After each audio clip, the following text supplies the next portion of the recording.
sa Boracay.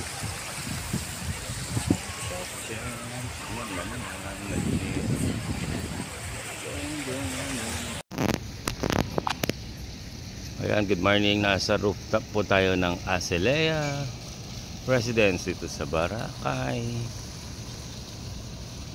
Island. Good morning.